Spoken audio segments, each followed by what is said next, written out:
자, 이번 시간 같은 경우는 청약 관련된 그 노하우 부분, 이 전략적인 부분을 세워야 되는 그 정보들에 대해 전달되는 시간 가질 건데요. 이제 문재인 정권에 들어서서 굉장히 이제 박근혜 정권과 다르게 이 분양하는 그 시장에 있어서도 다른 시각을 가지고 있는 것 같습니다. 이제는 다주택자에 해당되는 사람들 같은 경우는 거의 뭐 할 수 없게끔 만들어 놨죠. 할 수 없게끔 만들어 놨습니다. 제가 한번 정리를 했거든요. 싹 정리했던 그 자료들을 봐보면서 같이 보면서 이 전략 부분 한번 앞으로 방향성 부분 잡아가는 그 시간 가지도록 할게요. 한번 보시죠. 자, 보셨죠? 안 보이신다고요?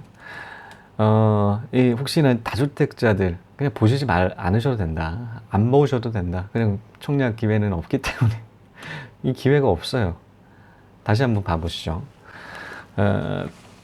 굉장히 이 무주택자들한테 다 몰려 있습니다. 자, 원칙적으로는 1순위 청약 기회가 없어요. 그러니까 좋은 노른자 이런 데는 다주택자들한테 끼어들 틈이 없다라는 거죠. 자, 끼어들 틈이 없으면 어떻게 할까요? 끼어들 틈이 없으면 그냥 일단 일단 분양을 못 받는다라는 그런 부분들이 있고요. 이 짜투리에서 혹시 미분양 나는 그런 물량 같은 경우는 다주택자들한테 아직까지 기회가 있다라는 측면들이 남아 있습니다. 다 없다라고 생각하시면 안 돼요. 자, 한번 볼게요. 자, 무주택자. 공공택지 같은 경우는 이제 공공택지는 투기과열지구 100% 가점제로 운영이 되고 있고요.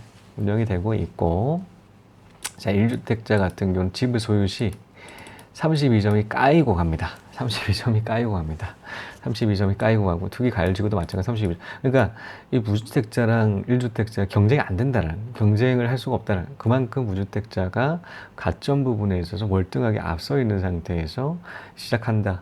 라는 그 부분으로 가점 100% 가점제라면 가점이 높은 순으로 이제 끊는다라는 거잖아요. 끊으면 일단 1주택자는 해당 사항이 없어요. 웬만한 좋은데 못한다라고 그렇게 생각하시면 된다라는 부분이 있고요.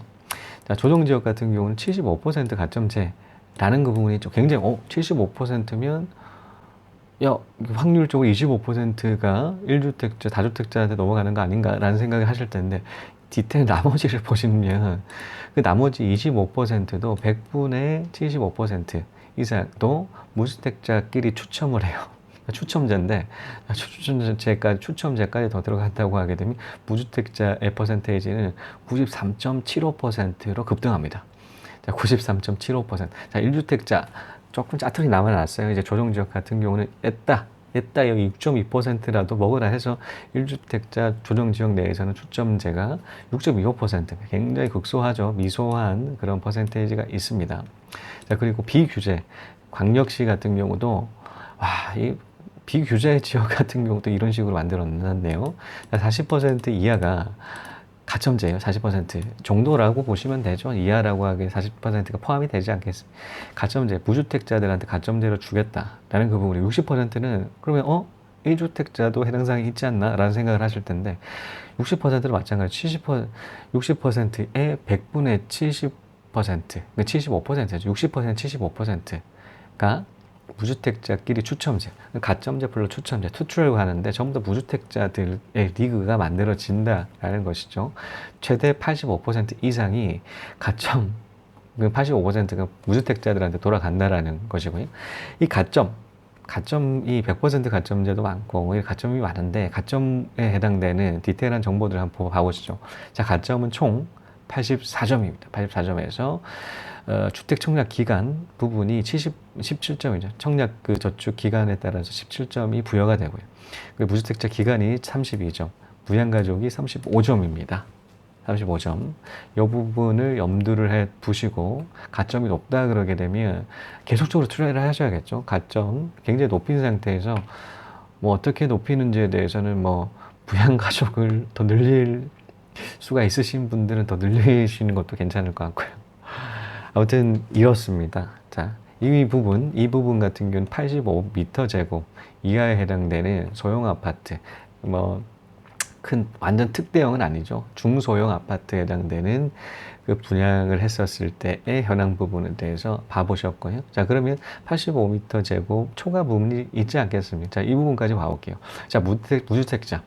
투기 과열 지구 같은 경우 87.5%입니다. 자, 굉장히 이제는 85m 제곱 이하 보가 이상은 이런 차이를 보이고 있죠. 그만큼 조금 좀 틈을 많이 열어놓은 부분이 85m 제곱 이상이에요. 자, 그러니까 문재인 정부에서도 고민을 하신 것 같아요. 어떤 부분을 고민을 했냐면, 자, 사실 평형이 크면 클수록 가격은 비싸요. 자, 평형이 크면 클수록 가격이 비싼데, 비싼 아파트 사람들의 선호성이 이때까지 집이 없었던 사람들 같은 경우는 선호할 확률이 굉장히 낮아지겠죠. 자, 이런 부분까지 고려를 해서 조금 문호를 열어놨으면 확장을 해놨다라는 부분이 있죠. 87.5%라고 하게 되면 12.5%까지는 1주택자들한테도 아직 기회는 남아 있습니다. 자, 12.5%가 있고요. 수도권 공공택지 같은 경우는 자, 무주택지 85%, 15%, 조정지역 82.5%, 17.5%, 자, 광역시 75%, 25%. 자, 우리와 같은 다주택자 혜택 아무것도 없어요. 자, 그래도 앞서도 말씀드렸듯이 기회에 분양 받을 수가 있는 방법이 있습니다. 자, 그것은 미분양 났을 때에 자, 1주택자도 이제 끝이 났다. 근데도 미분양 된다. 그 아파트 같은 건 나홀로 아파트거나 아니면 정말 그 위치적인 부분이 엄청 안 좋은데 그런 외적으로는 좀 쉽지는 않을 것 같다는 생각이 드네요.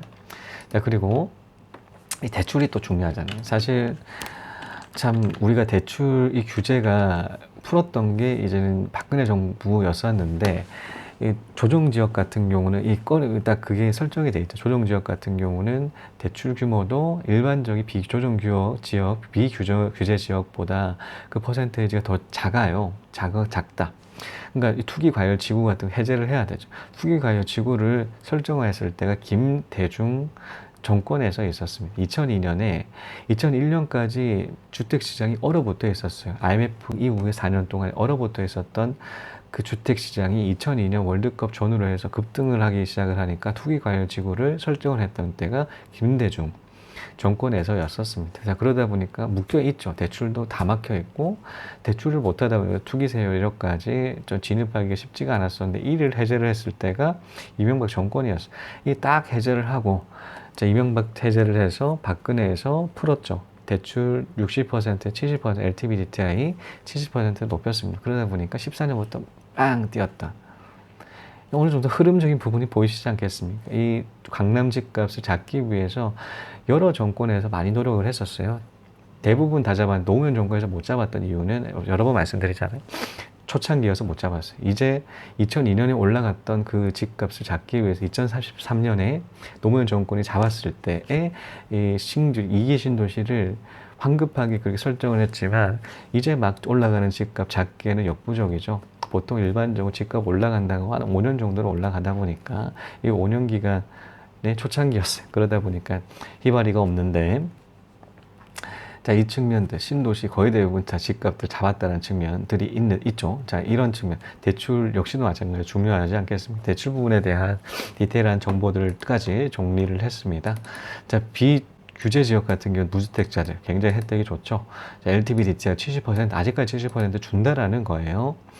자, 총부채 대출 상환 비율은 아예 제한이 없습니다. 자, 비규제 지역 같은 경우는 아직까지 이런 큰 혜택들 있다 보니까 괜찮은 그 지방 아파트, 규제 지역이 아닌 그런 지방 아파트 대출 땡겨서라도 하나 사는 것도 나쁘지가 않겠다라는 생각이 들고요. 자, 1주택자에 해당되는 부분은 자, 규제 지역 내에는 주택 구입을 위한 주택담보대출 원칙적으로 금지되는데 예외적으로 사항을 두고 있죠. 예외적으로 신혼부부라든 가족 봉양이라든 결혼이라든 이런 예외적으로 허용을 해서 근데 딱 조건이 있어요. 자, 2년 이내에 집을 팔아야 된다는. 자, 이 2년이 지키지 않는다라면 어떨까요?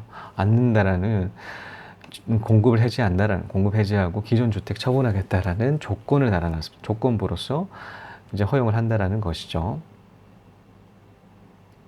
자, 이 다주택자 같은 경우는 뭐 여러분도 잘 아시다시피 LTV 60% 적용되고요.